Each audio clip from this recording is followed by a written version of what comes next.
Hello friends, I am Harkrishna, your friendly real estate advisor. तो आज बात करेंगे GLS 81 के एक्सटेंशन के बारे में, जो कि TCP की वेबसाइट पर लाइव है।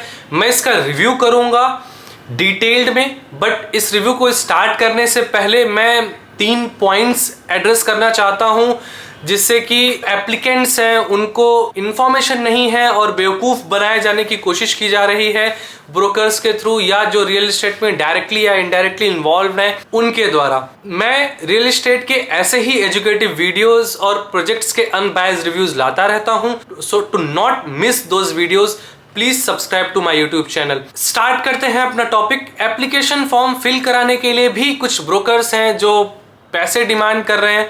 आई डोंट थिंक कि आपको ऐसे पैसे देकर के ये काम कराना चाहिए। अगर ऑनलाइन उसका हेल्प देखें TCP की वेबसाइट पर कि हम एप्लीकेशंस फाइल कैसे करते हैं, तो बहुत इजी प्रोसेस है। आपको एक अकाउंट बनाना है, अपनी डिटेल्स भरनी है, डॉक्यूमेंट्स जो भी रिक्वायर्ड हैं वो अपलोड करना है, किस कैटेगरी के हैं आपको वो सेलेक्ट करना है, एप्लीकेशन फीस का पेमेंट करना है और बुकिंग अमाउंट का पेमेंट करना है। आई थिंक बहुत इजी प्रोसेस है। अगर आपके फैमिली में कोई स्टूडेंट है या एंट्रेंस वगैरह एग्जाम की तैयारी कर रहे हैं तो they will be able to help you with this process. तो आपको इसके लिए कहीं जाने की जरूरत नहीं है। The second most important thing is कि कैटेगरी 3 और कैटेगरी 4 का जो एफिडेविट होता है वो TCP की वेबसाइट पर जनरली जो फर्स्ट 2 डॉक्यूमेंट्स हैं, जहां पर आपको रो में बाकी सारे डॉक्यूमेंट्स दिखते हैं, scheme layout plan and all that, site plan, master layout, तो उसके जो फर्स्ट 2 डॉक्यूमेंट्स हैं उनमें एफिडेविट का फॉर्मेट होता है। आप कैटेगरी 3 और कैटेगरी 4 अकॉर्डिंगली चूज करके 20 रुपए के स्टाम्प पर स्टैंप करा सकते हैं। कोई भी जो रेंट एग्रीमेंट या स्टैम्प से रिलेटेड काम करता है वो ओवर द फोन ही आपका काम कर देगा। आपको सिर्फ जाकर के वहां से साइन करके और पिक करना होगा। बहुत इजी प्रोसेस है। 200 से 250 रुपए के आसपास लगता है, depending on which city you are residing in. The another thing is कि एप्लीकेंट्स से 1 से 1.5 लाख या इवन 2 लाख डिमांड कर रहे हैं कुछ ब्रोकर्स, और उनका ये कहना है कि आपका 99% निकल जाएगा और अगर नहीं निकला तो ये पैसा मैं आपको उसी दिन रिफंड कर दूंगा।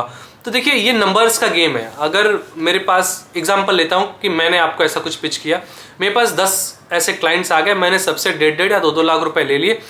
अब अगर प्रोबेबिलिटी देखें तो 1 या 2 का तो निकलना ही है, जो कि इस वाले प्रोजेक्ट के केस में 7 से 10 के आसपास वाट आई सी कि हाँ 7 एप्लीकेशंस पर एक सक्सेसफुल एप्लीकेशन आएगी, एलोकेशन आएगा। बट हाँ, इस पर डिपेंड करता है कि कैटेगरी 1 और कैटेगरी 2 के एप्लीकेशंस कितने हैं। तो 7 से 10 एप्लीकेशंस हैं, तो मेरे पास अगर 2 एप्लीकेशंस भी सक्सेसफुली निकल गए तो मैं 3 लाख रुपए अपने पास रख सकता हूं, और बाकी जो बचे हुए पैसे हैं, जो जिनके पास से पैसे मुझे वापस करने हैं, मैं सेम डे वापस कर सकता हूं या मे बी 2-4 हफ्ते बाद करूं अपने कन्वीनियंस के हिसाब से। तो अपना रिव्यू शुरू करते हैं इस प्रोजेक्ट का। ये सेक्टर 81 में है, 84 मीटर वाइड रोड पर है, जो DLF का एक बहुत बेहतरीन प्रोजेक्ट है। अल्टीमा उसके जस्ट बैक साइड में पड़ता है। प्रॉपर 84 मीटर की वाइड रोड है। कुछ ही ऐसे प्रोजेक्ट्स हैं जो इतनी चौड़ी रोड पर है, बेसिकली अफोर्डेबल हाउसिंग के। जब ये प्रोजेक्ट कोविड वाले टाइम में लॉन्च हुआ था, उस टाइम पर लोगों को थोड़े बड़े घर की रिक्वायरमेंट ज्यादा लग रही थी, तो इन्होंने सारे ही 3 BHK प्लस स्टोर वाले कॉन्सेप्ट में निकाला था, और जिसमें जो 2 BHK वाले यूनिट्स थे उनमें वर्क फ्रॉम होम के लिए एक डिफरेंट एरिया दिया था, डेडिकेटेड एरिया दिया था, और बहुत ही हिट रहा था ये फेज 1।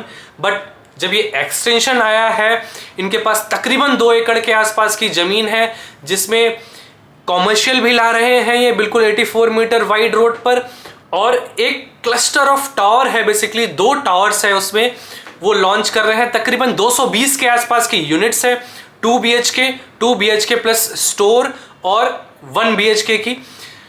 कुछ MQ यूनिट्स भी हैं। अगर आप कैटेगरी 4 हैं, कैश वगैरह एडजस्ट करना चाहते हैं, तो you can definitely go with this. बहुत बढ़िया प्रोजेक्ट है ये। अगर मैं इस टावर की लोकेशन की बात करूं तो हाँ, ये 2 साइड ओपन है, लेफ्ट साइड भी रास्ता जाता है, अंदर सोसाइटीज है, और जो हमारे फ्रंट 84 मीटर वाइड रोड है वो तो है ही। तो टावर की लोकेशन बहुत बेहतरीन है। MQ category 4 you can go for it. अगर आप प्रायोरिटी 3 के एप्लीकेंट हैं तो आपको शायद कोशिश करना चाहिए कि मल्टीपल एप्लीकेंट्स अपनी साइड से रखें, अपने रिश्तेदारों को, दोस्तों को या आपके जो फैमिली मेंबर्स हैं उनके एप्लीकेशंस भी डालें। अब अगर बिल्डर का रिव्यू करूं तो बिल्डर बहुत अच्छा नहीं है, एवरेज कहूंगा मैं।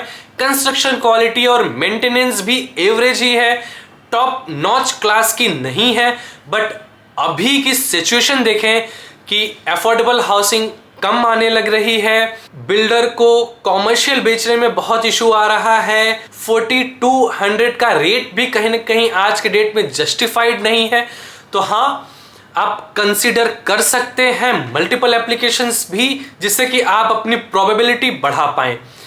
बहुत दिनों बाद एक ऐसा प्रोजेक्ट आया है जिसमें इतनी ज़्यादा यूनिट्स हैं और एक क्रेडिबल बिल्डर है जिसने ठीक ठाक सा प्रोजेक्ट पास्ट में डिलीवर कर रखा है, इतना खराब काम भी नहीं किया है, लोकेशन ए ग्रेड है।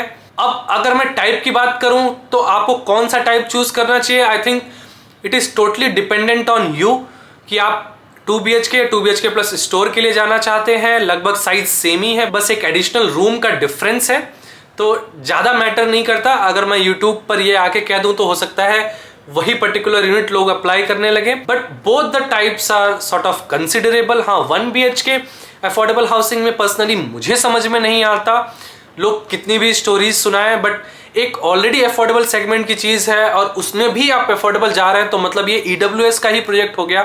तो इस वजह से मैं बेसिकली 1 BHKs अवॉइड कराता हूं अपने क्लाइंट्स को। अगर इसके कॉमर्शियल की बात करें तो ऑल्दो लोकेशन बहुत अच्छी है और कॉमर्शियल की यूनिट्स बहुत ज़्यादा है नहीं, फिर भी अभी जो सिचुएशन है बाकी कॉमर्शियल्स की गुड़गांव में, तो I want recommend going for the commercial in this project. But फिर भी अगर आप लेना भी चाह रहे हैं तो हाँ, corner, ground floor, road facing, that is what you should consider always. अब पार्किंग पर आ जाते हैं। तो पार्किंग बेसिकली ये जो स्ट्रक्चर है इस पूरे प्रोजेक्ट में स्टिल्ट स्ट्रक्चर है, तो ओपन स्पेस ठीक ठाक मिलने वाला है, तो आपको कुछ कवर्ड पार्किंग्स भी मिल सकती हैं। अभी एज सच इस पर बात करने का कोई मतलब नहीं बनता, जब आपकी यूनिट एलोकेट हो जाए तो हाँ, 5% of the unit cost is what government says, but builder को इतने में बनता नहीं है। तो हाँ, कुछ अगर आपको इसके ऊपर एडिशनल करना है तो करना चाहिए। कितना करना चाहिए, कितनी डिमांड है, ये सारी बातें हम तब करेंगे जब आपकी यूनिट एलोकेट हो जाए। अभी इस पर बात करने का मतलब नहीं है। इस स्टिल्ट स्ट्रक्चर में ये एक ऐसा अफोर्डेबल हाउसिंग प्रोजेक्ट होगा जो बेसिकली आपको नीचे ग्राउंड लेवल पर थोड़ा ओपननेस फील कराएगा।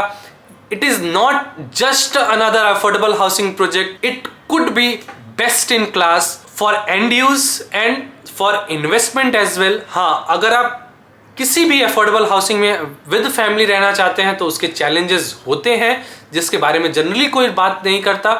We will talk about it in some other video. But हाँ, ये था मेरा रिव्यू GLS के सेक्टर 81 का। काफ़ी प्रॉमिसिंग प्रोजेक्ट है ये, कंस्ट्रक्शन क्वालिटी भी एवरेज है, स्पीड सेटिस्फाइड है, you should go for it. Thank you for watching till the end, see you in the next video. If you haven't subscribe to my YouTube channel, please subscribe it. इस video को share करें अपने friends and family groups में। Thank you for watching till the and.